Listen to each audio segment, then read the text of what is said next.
You've probably seen them popping up everywhere. AI chatbots designed to be your friend, your confidant, even your therapist. They promise support anytime, anywhere.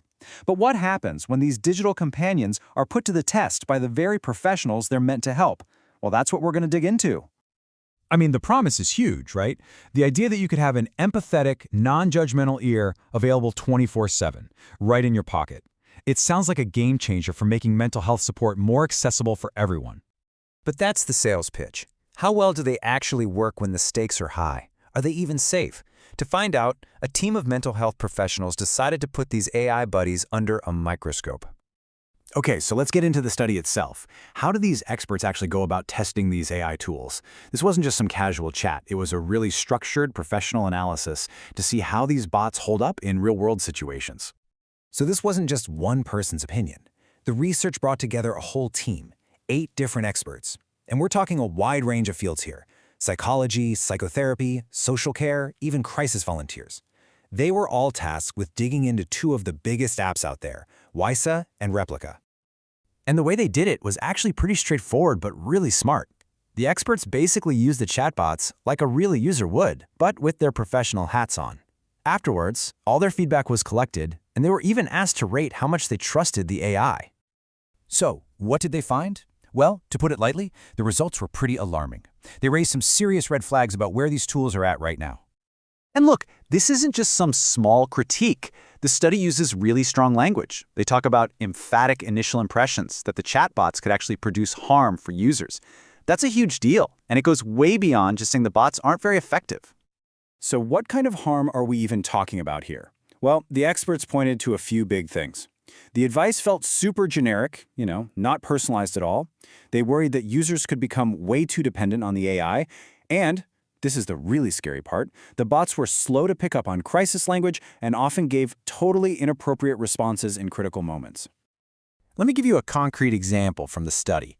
In one of the tests, a professional told a chatbot that they were experiencing homelessness, and the Wysa chatbot just completely missed the mark.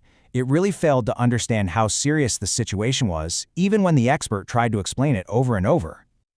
And you might think, okay, maybe that was just a one-off glitch. But it wasn't. In another test, an expert brought up a situation involving domestic abuse. And the result was pretty much the same. The replica chatbot's response was just totally inappropriate for a disclosure that serious. It really shows a dangerous gap in how these things are programmed. So these specific examples, they're not just random failures. They point to a much deeper, more fundamental problem that has these experts really, really concerned. And it all boils down to one word: trust. Think about it. Any kind of therapy, whether it's with a person or an AI, is built on a foundation of trust. If you share something deeply personal and you get a generic or even worse, a harmful response back, that trust is just shattered. The numbers really back this up too. When they had the professionals actually score their trust in the apps, both Wysa and Replica got pretty low marks. We're talking medium to low trust scores. Honestly, the experts just didn't trust either of them to handle sensitive situations. Okay, so with all that in mind, what's the big takeaway here? What's the final verdict from the professionals who spend time with these AI therapists? Well, the conclusion is basically a huge warning sign. The study is very clear that the design and development of these AI tools has to be done with utmost caution.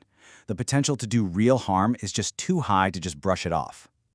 Now, this doesn't mean we should just scrap the whole idea. The researchers actually laid out a path forward.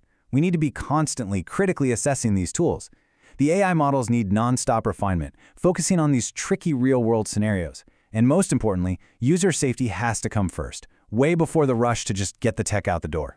And this all leaves us with a really big, kind of tricky question for the future.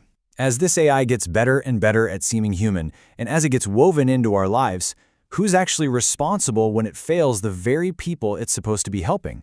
That's something we're all going to have to figure out as this technology keeps moving forward.